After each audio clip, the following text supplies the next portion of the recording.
Bonjour à tous les amis, j'espère vraiment que vous allez tous super bien. Moi ça va super, très content de vous faire cette nouvelle vidéo. Voilà, encore une fois une vidéo pronostic, on ne change pas une équipe qui gagne.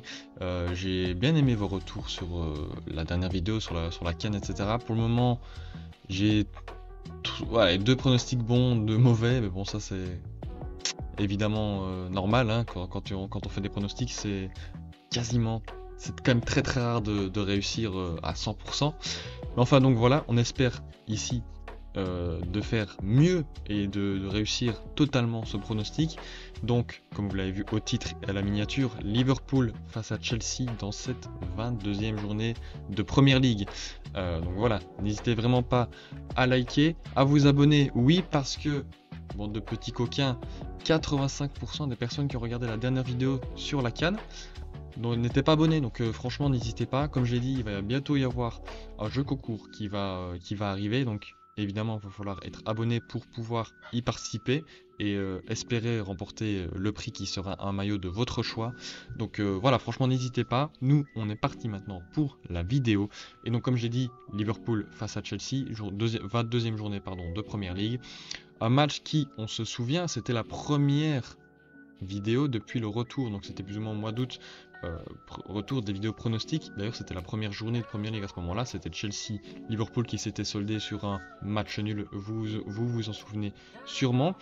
Et donc cette fois-ci ce match, donc 22e journée de Première Ligue, mercredi 31 janvier, le dernier jour de janvier à 21h15, assez tard pour un match en Première Ligue. Mais enfin voilà, et donc, cette fois-ci, par contre, les rôles ont un peu changé parce que, contrairement à la première journée, là, on a maintenant un classement qui reste, voilà, maintenant, qui est bien abouti, hein. On n'est plus sur les petites surprises du début de championnat. Liverpool qui est premier avec 48 points, mais qui a un match d'avance par rapport à Manchester City. Donc, si City gagne son match, il n'aurait plus que 2 longueurs d'avance sur les Citizens. Chelsea, eux, par contre, qui montrent un tout autre visage. Il y a un peu de mieux, mais ça reste quand même très compliqué de prendre beaucoup de points en Première Ligue. Là, ils sont seulement à 31 points, 9e du championnat. Voilà, après, même maintenant, s'ils gagnent le match, ils peuvent repasser à la 7e place. Donc, voilà, ça peut. Ils vont aussi, en tout cas, entre la 5e et la 9e place pour moi pour cette fin de championnat, ça n'ira pas plus haut. Je pense pas qu'ils iront chercher le top 4, ou alors ce serait vraiment un miracle. Mais voilà, ça commence à ressembler à quelque chose l'équipe, donc voilà, tout on va voir ça, tout ça ensemble. Donc, évidemment, on commence par Liverpool parce que tout simplement c'est eux qui reçoivent ce match à Anfield. Liverpool qui, en Première Ligue, donc c'était le 21 janvier, tout simplement, donc il y a 10 jours, ça veut dire qu'ils vont quand même. Enfin, il y a 10 jours, pas par rapport où je tourne les vidéos, hein, mais par rapport au match où ils vont jouer contre Chelsea, donc ils vont quand même enchaîner 3 matchs en 10 jours parce qu'il y a eu ce match face à Bournemouth à l'extérieur, victoire 0-4 des Reds, doublé de Darwin Nunez, doublé de Diogo Jota. Les attaquants étaient très efficaces, 2 doublés chacun, ça a dû faire un grand plaisir à Jürgen Klopp. Et puis au niveau des stats en plus, ça corrobore bien. Franchement, 14 tirs, 7 tirs cadrés, ça reste quand même bien efficace. Franchement, ça ne m'étonne pas d'eux. Même si ils ont perdu Mohamed Salah qui est parti à la CAN et puis qui s'est blessé. Donc voilà, offensivement, ça reste toujours intéressant. Les Reds, hein, on sait bien qu'ils ont une capacité de projection très bien développée, très offensive. Ça se projette vraiment très très bien avec des Luis Diaz, avec des Gakpo, avec des Nunez, des Jota, etc. Franchement, ça fonctionne plutôt bien. Donc voilà, pour Liverpool, comme j'ai dit, ils sont premiers du championnat avec 48 points. Ils ont mis une petite longueur d'avance à Arsenal, donc 5 points d'avance et 5 points également aussi avec Aston Villa. Voilà, maintenant le top 4 commence à se dessiner. Il y aura peut-être une ou deux équipes qui ira gratter ce top 4 et donc synonyme de qualification en Ligue des Champions. Mais voilà, je pense qu'on a le top 5 qui va ressembler grosso modo à ça. Donc maintenant ça va jouer et ça va être la bagarre pour le premier, pour être champion 2023-2024. Est-ce que Klopp, pour sa dernière année à Liverpool, parce qu'il l'a annoncé, vous l'avez sûrement vu sur Twitter, etc., il l'a annoncé que c'était sa dernière année à Liverpool, est-ce qu'il pourrait partir en légende, en star, en prenant une dernière fois la Première Ligue avec Liverpool. Ce serait vraiment très sympa, et peut-être même une Europa League, mais bon, voilà. En tout cas, bah voilà, Liverpool premier du championnat. Comme j'ai dit, ils ont joué plusieurs matchs. Ils ont joué le mercredi aussi, 24 janvier, contre Fulham. C'était la manche retour de la Carabao Cup demi-finale. Donc, ils sont qualifiés en finale. Et d'ailleurs, ils vont rejoindre Chelsea en finale. Bon, on le verra aussi. Donc, on aura deuxième Liverpool-Chelsea à Wembley. Donc voilà, franchement, ça marche plutôt bien pour le moment du côté de Liverpool. On se souvient aussi cette victoire face à Arsenal il y a plus ou moins un mois. Franchement, ça va. Malgré le départ de Mohamed Salah, je m'attendais à que les Reds accusent le coup et il y a un petit coup de moins bien. Et pourtant, pour le moment, ça marche plutôt bien. Donc voilà. Et puis aussi, comme je l'ai dit, c'était hier, je crois. Oui, voilà, je l'ai mis aujourd'hui, mais c'était hier au moment où je tourne la vidéo. 5-2 face à Norwich. Bon, voilà, on va pas se mentir, c'est pas la plus grosse opposition qu'ils ont eu depuis le début de saison, mais il fallait quand même assurer.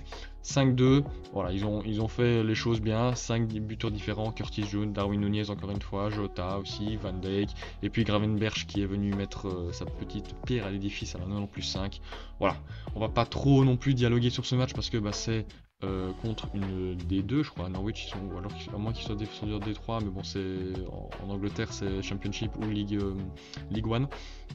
Voilà, mais 4ème tour, donc ils vont affronter, je ne sais plus qui ils vont affronter au 5ème tour, mais je crois que c'est une équipe qui n'a pas encore été qualifiée parce qu'il y a eu des nuls, etc. Et quand tu fais un nul en FA Cup, tu dois rejouer, etc. Bon, ça c'est un petit bordel les coupes en Angleterre. Mais en tout cas, voilà. Et puis, comme j'ai dit, il y a eu un match face à Arsenal il y a un mois. Il y a le prochain match en Première Ligue le dimanche 4 février à 17h30. Arsenal face à Liverpool. Ça va être un match crucial pour Liverpool, pour Arsenal, mais aussi pour Manchester City qui derrière va attendre de pied ferme ce match, le résultat de ce match en tout cas. Donc voilà, ça ne sera pas le moment de se foirer du côté de Liverpool, ni du côté d'Arsenal. Donc ça va vraiment être un match très intéressant. Évidemment, il y aura une vidéo pronostic, vous vous en doutez bien, quand il y a un gros match en Première Ligue. Je me hâte de faire une vidéo pronostic. Mais donc voilà, du côté de Liverpool, du coup, au niveau des scores, etc., c'est plutôt positif. Au niveau de la compo utilisée face à Norwich, ça a un peu fait tourner, mais il y a quand même 2-3 cadres qui sont restés. Hein. Alisson évidemment au goal, Gomez, Konaté. Comme ça, ils ont fait reposer un peu Van Dijk, Bradley à droite, parce que Arnold était touché. Au milieu, ils ont mis McConnell, Gravenberch, Curtis Jones, et puis devant Gakpo, Nunez, Jota, comme j'ai dit, bah voilà, il y a l'absence de Salah, il y a l'absence aussi d'Endo au milieu de terrain, mais voilà, sinon ils ont fait quand même reposer les cadres, Arnold, Robertson, etc., Szoboszlai, Luis Diaz, Van Dijk, voilà, j'avais dit que Arnold était touché, mais c'était avant le match, on n'était pas sûr s'il allait être simplement repris pour le match, puis finalement il a été repris, et donc il est rentré en cours de match, donc il va pouvoir jouer face à Chelsea, donc ça c'est quand même un point positif pour les Reds. Au niveau des blessés, du coup, il ne reste plus que Matip, Bajcetic, Thiago Alcantara, toujours, ça fait quand même très longtemps, lui, Tsimikas, évidemment. Mohamed Salah, il y a un certain nom, je peux vous le dire, il sera blessé, il ne sera pas là. Et puis Endo forfait, parce qu'il est en Coupe d'Asie avec le Japon. Donc voilà, au niveau de la compo, j'ai plus ou moins fait pareil que la compo que vous avez vue juste avant, sauf que j'ai remis Van Dijk évidemment en charnière avec Konaté, Robertson à gauche. J'ai oublié de mettre Arnold, mais évidemment Arnold sera présent, je pense, à droite. Au niveau du milieu de terrain, j'aurais pu mettre Szoboszlai, mais vas-y, j'ai laissé le crédit à Jones. On verra si Klopp suivra cela, s'il laissera le crédit à Jones. C'est encore un match contre Chelsea, mais sinon après Gravenberch, Alistair, et puis devant, mais évidemment Diaz, Nunez, Gakpo, ça peut être Jota aussi à droite, ça peut être Jota en pointe, mais je pense que maintenant Nunez va prendre cette place de pointe, et Jota ira s'insérer soit à gauche, soit à droite. Voilà, ça va être en fonction des entraînements, etc. Ça, je peux pas trop vous le prédire, mais en tout cas, compo probable, je pense que ça va ressembler grosso modo à ça, et juste mettre Arnold à droite à la place de Bradley. Et donc voilà, au niveau de Liverpool, maintenant on est parti pour Chelsea. Donc comme j'ai dit en préambule de la vidéo, Chelsea, ça roule pas trop bien pour eux en Première Ligue, malgré leur victoire le 13 janvier face à Fulham sur un penalty de Cole Palmer converti à la 85+4 en fin de mi-temps. Voilà, franchement, je suis un peu dur avec eux, mais ils ont quand même du mal à me convaincre. C'est quand même une équipe où on se demande comment ils peuvent sortir certaines prestations et puis en sortir d'autres totalement ratées. moi je pense comme des performances assez incroyables contre Manchester City, 4-4, peut-être le meilleur match de 2023, mais voilà, et puis après des ratés complets face à d'autres équipes, donc voilà, c'est quand même assez bizarre, donc voilà. Au niveau de Chelsea, voilà, le match face à Fulham, ils l'ont quand même dominé, même si attention, parce qu'ils concèdent quand même pas mal d'occasions. Chelsea, ça va être aussi peut-être la clé du côté des Reds, c'est que Chelsea défensivement, c'est pas le top. Euh, Ils sont beaucoup plus rassurants côté offensif parce que Cole Palmer est dans une forme olympique, Sterling aussi, Gallagher très bon aussi. Bon, malheureusement, ils ont perdu leur buteur parce qu'il a la canne, mais bon voilà, au niveau du classement, enfin, on l'a vu tout à l'heure, 9ème du championnat. S'ils gagnent, ils peuvent venir gratter la 7ème place. Donc voilà, mais bon, faut pas oublier qu'aussi il y a Newcastle derrière eux qui voilà, eux enchaînent les défaites, mais attention quand même, parce qu'à un moment donné, quand Newcastle va se réveiller, ça peut faire très mal. Mais bon, ils sont quand même sur 3 victoires d'affilée. Je crois que c'était plus arrivé depuis une éternité. 3 victoires d'affilée en première ligue pour Chelsea. Mais bon, voilà. Est-ce que ce sera une 4ème victoire? C'est possible, tout est possible dans un gros match de première ligue, hein, vous le savez très bien. Donc voilà, comme j'ai dit aussi, ils ont enchaîné les matchs. Chelsea a joué en League Cup tout comme Liverpool, le match retour de la demi-finale. Cette fois-ci, ils ont gagné parce qu'à la manche aller, ils étaient menés 0-1. Manche retour, ils ont bam, éclaté tout sous leur passage. Middlesbrough n'a eu pas grand chose, n'a pas eu grand chose à faire. C'était évidemment beaucoup plus puissant et heureusement d'ailleurs pour Chelsea 6-1. Donc voilà, début d'Enzo Fernandez, Izazi, doublé de Palmer et puis un petit but en fin de match Noni Madueke, très beau but d'ailleurs aussi. Mais bon voilà, Chelsea va affronter Liverpool à Wembley, donc ça va être, comme je l'ai dit tantôt, une deuxième fois à Liverpool-Chelsea, ça va être très intéressant, mais bon, ce sera en fin de saison évidemment.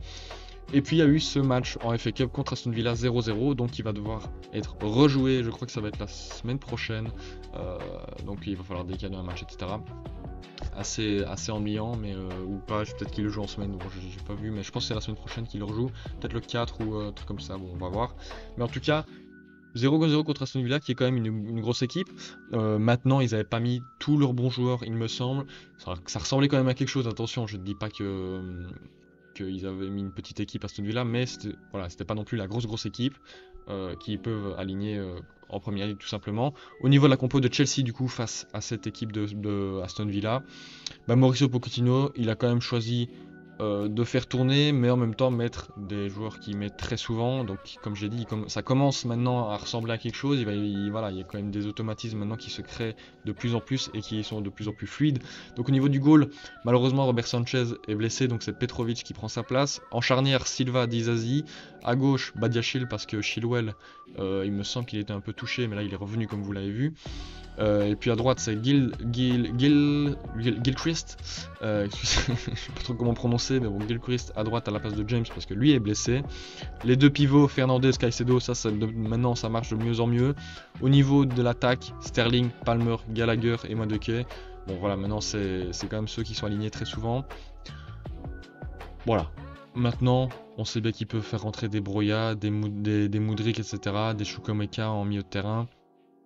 Donc ça reste quand même une équipe qui a quand même de la qualité sur le banc. Il y a énormément de blessés, comme vous allez le voir maintenant. Il y a du Wesley Fofana, il y a Rhys James, Cucurella, Romeo Lavia, Robert Sanchez, comme j'ai dit, Ugo Chukwu, Chalobah, Christopher Nkunku qui est incertain, mais je crois pas qu'il sera là pour ce match. Malo Gusto et le buteur qui est forfait parce qu'il est à la canne, comme je l'ai dit tout à l'heure. Donc il y a quand même pas mal de blessés du côté de Chelsea. C'est dommage parce que quand on voit des chocs entre des gros clubs de première ligue, on espère quand même que les deux équipes aient la pleine possession de leurs moyens et les meilleurs joueurs à disposition. Mais bon, ça c'est malheureusement c'est comme ça dans le foot. Il y a toujours des petits pépins physiques, etc. Surtout en plus avec l'accumulation des matchs actuels, etc. Donc voilà, c'est dommage, mais il y a quand même des joueurs de qualité. Maintenant, au niveau de la compo, j'ai pas été chercher à midi à 14h, j'ai fait quasiment la même. Sauf que moi, j'ai ajouté Broya en pointe parce que je pense que va falloir un point de fixation pour embêter la défense de Liverpool. Parce que voilà, jouer en faux neuf avec Palmer, ça reste, de mon avis, un peu léger. Donc voilà pourquoi j'ai mis Broja en pointe. Du coup, j'ai décalé Palmer à droite parce que lui, par contre, va falloir qu'il joue. Puis sinon, au niveau du milieu de terrain, Gallagher, Enzo Fernandez, Caicedo, ça ne bouge pas. J'ai remis Chilwell à gauche. Je pense qu'il sera peut-être mieux. Peut-être qu'il optera sur Badiachil, du coup, un défenseur droit pour vraiment mettre de l'expérience et un peu calmer Luis Diaz, pardon. Mais bon, voilà, après, on ne sait jamais, mais c'est possible qu'il fasse ça. Maintenant, voilà, compo probable de Chelsea, j'espère que vous la validez. Et maintenant les amis, c'est parti pour mon pronostic. Bien évidemment, avant toute chose, on regarde un peu les cotes. Liverpool qui a 1,57, franchement, net favori de ce match, ça m'étonne pas non plus. Au niveau du nul, 4,33, Chelsea est à 5,25 à l'extérieur. C'est une grosse cote quand même pour Chelsea. Sachant qu'en plus, voilà, je vais vous donner quelques statistiques. Les 7 derniers matchs entre Liverpool et Chelsea, 7 matchs nuls. Ça m'étonne aussi, ça m'étonne de voir que la cote match nul est aussi haute. Voilà, à chaque fois, cette dernière rencontre, 7 nuls. Surtout aussi, Liverpool, ils ont plus perdu depuis 14 matchs en Première Ligue. Donc voilà. Maintenant, bon évidemment, je vous laisse faire votre propre pronostic à vous. Moi, mon pronostic, en sachant toutes ces stats, en sachant les faiblesses de chacun, les faiblesses, etc. et les forces, pardon, voilà, je vais opter pour un match nul. Encore une fois, je sens bien que la série va continuer, mais même au-delà de ça, je parle pas même au niveau de la série, souvent ces matchs-là, c'est des matchs avec beaucoup d'intensité, avec beaucoup d'engagement, beaucoup de phases offensives, etc. Donc même si Liverpool a quand même une certaine solidité défensive, avec l'intensité, etc., ça peut faire énormément d'erreurs, voilà. Ça peut créer des pénaltys, on savait que Palmer les tire très bien, c'est pour ça que j'ai mis en tant que buteur.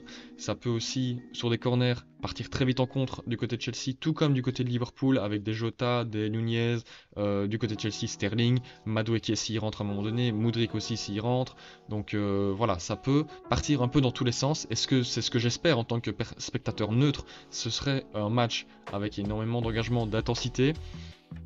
Maintenant voilà, peut-être que ce sera aussi 3-0 pour Liverpool, peut-être une surprise 0-2 pour Chelsea après 20 minutes. Tout peut arriver, surtout à Anfield. Donc voilà, pour moi, au niveau de mon pronostic, j'ai dit 2-2. Voilà, j'ai exposé, je vous ai exposé tout simplement mes arguments. Voilà, maintenant que vous les validez ou pas, n'hésitez pas vous à me dire en commentaire votre pronostic pour ce gros match quand même, hein, Liverpool-Chelsea. Historiquement, c'est quand même un gros match. Donc voilà, n'hésitez pas à me dire en commentaire votre pronostic. Nous, on va déjà se quitter les amis, parce que bah, voilà, c'est la fin. J'espère vraiment que vous avez kiffé la vidéo. Si c'est le cas, n'hésitez pas à liker, à vous abonner. Objectif 540 abonnés avec cette vidéo, ça me ferait super plaisir. N'oubliez pas le petit jeu concours qui va bientôt arriver. Je vous dis à très bientôt pour une nouvelle vidéo. Ciao les amis.